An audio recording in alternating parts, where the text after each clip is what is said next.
The Muscle ride was long and boring. Capacitoria was only a day's walk as the crow flies from the outskirts of Simmerstat. Being an inconsequential town in the Fluxian homeland, there were no direct Muscle lines joining them. Gdansk had too many effects to make the long walk. As such, she was stuck on the Muscle. Although, this gave her ample time to gaze out to the slats in her carriage, upon sights she had never seen nor thought she would. So she was content. Boredom was least of her concerns.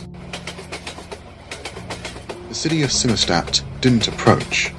It suddenly encompassed the Muscle, although it had always been there. Gdansk could not isolate the point when they had entered her borders, just as she could not isolate the exact moment a bolt of lightning might hit the ground. The clack of the Muscle on poorly maintained tracks stopped. Gdansk looked out of the slat again and saw rows and rows of workers standing in formation, all taking up a peculiar stance. Then, the carriage lifted from the track and gently landed in the bed of a new vehicle, sleek and aerodynamic. An experienced rider would now know to make use of the handholds welded into the seats. Gdansk was not one of those riders. Bashing her head against the seat in front of her and being ragdolled along the carriage was the only experience she had of the swift journey between Simmerstat's outskirts and the city centre. Once she had entered the city proper, buildings grew around her, offering none of the comfort of the usual cottages and trees of Capacitoria.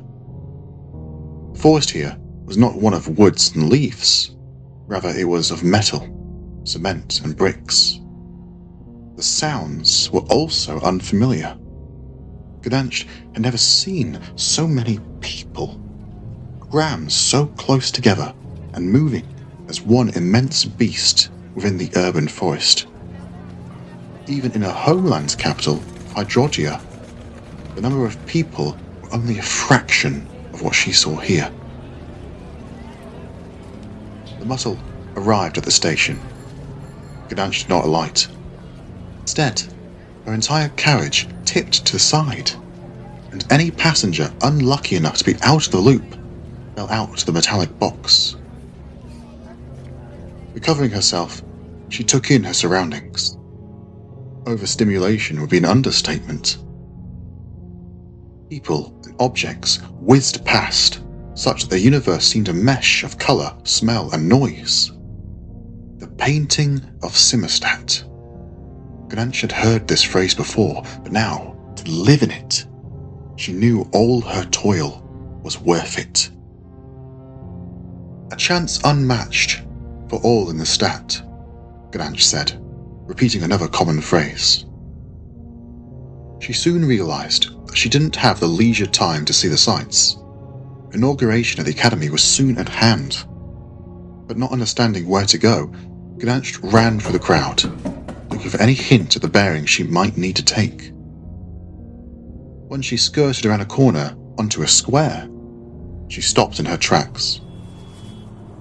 Her face turned red as she realised just how out of her depth she was here. Square's garden alone was magnitudes larger than her hometown of Capacitoria. And the number of people here exceeded what she thought was a large crowd back at the station. She gave herself one more moment of amazement before she tore her eye from the pristine turf, towering willows, and pools full of koi. Selecting someone to ask for directions was an effortless task, despite being sardines within the city itself. As she looked around, a happy face in the crowd surrounding her. In fact, all the Simmerstatians seemed to beam with joy. The thought made Gdansk shed a tear as her homeland came to mind. There was no joy to be seen there, not anymore. But still, she put it out of her mind and focused on the task at hand. An elderly gentleman was who she selected. He wore a jet black top hat that was unreasonably tall, and a monocle on each eye. His beaming was that of pure bliss. The man leapt into the air when Gdansk tapped his shoulder, and it took a great deal of time for him to return to the ground on account of the ridiculous height he had reached, at least 20 feet. Gdansk watched him in confusion as he fell, noticing his feet repel from the ground as his descent ended. The man wobbled, but stayed standing and turned to Gdansk. He beamed now at her. His optimism and luxurious grip on life blinded her. A brief spark of hatred flowed at the man's optimism before she built yet another mental dam. Her cranial desires kept firmly in the inappropriate feelings box, far away from her thoughts. The image almost made Gdansk laugh, and she forgot where she was entirely, for the laughter of the man joined hers in the round, and she came back to reality. What are we laughing at, dear? I haven't the faintest. Yet it must be quite a rib tickler giving your reaction, he said. Gdansk looked at him inquisitively. The people of the Stat were as wholly unexpected as the city itself. Nothing to worry about, sir, she said as politely as she could. Faced with the man's joviality, she probably oughtn't to have bothered, but she thought, better to be safe. I'm trying to get to the Electromagnetic Academy, she said to the man. His demeanor changed drastically. And why would you want to go there, young lady? Gdansk, should I say? Gdansk froze as a bolt of lightning went down her spine. She instinctively clenched her teeth, and her mind and body convulsed with sudden anxiety. How did he know her name? Did he know who she really was? Had she walked into a trap? But then, his demeanor reverted. Go down to the ore gate. Get on the charge going towards the knot gate. The 50-second stop is the one you want. Gdansk looked at him in confusion. Before she had time to reply, he looked her up and down and spoke again. Off you go, miss. Get going. Or you'll be late.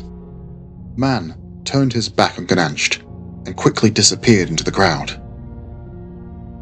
After a few moments, mind still reeling from the unexpected encounter, Gdansk reluctantly moved towards the direction the man had indicated, and soon she arrived at the OR gate. At the gate, the bustle of the crowd died down. Gdansk pivoted around and took in her surroundings. The floor was made of a thick, silvery metal, ending at the platform that gave way to shadowy darkness in both directions. Suspended at the platform, huge, thick cables extending from one end to the next, disappearing into the blackness. As she watched, charges of light swallowed by the inky moors at both ends.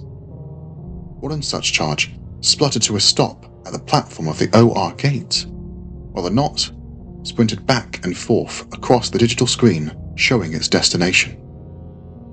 Gdansk lay a foot over the threshold with trepidation and mentally counted the stops, terrified of alighting at the wrong one as she touched the charge.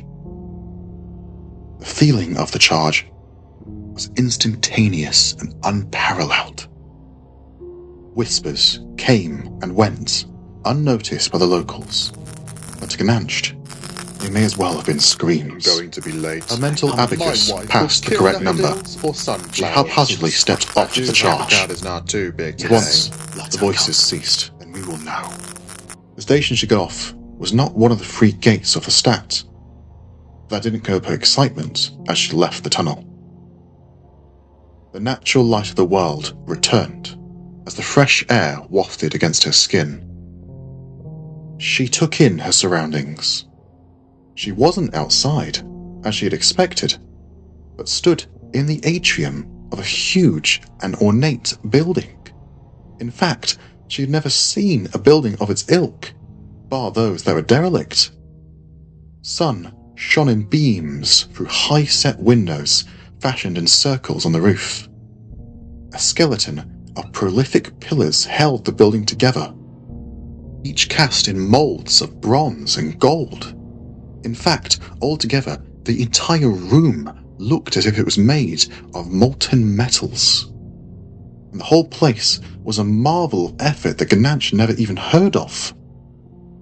All at once, she knew she had made it. This was the Electromagnetic Academy of Simmerstat. She had made it to the EMA.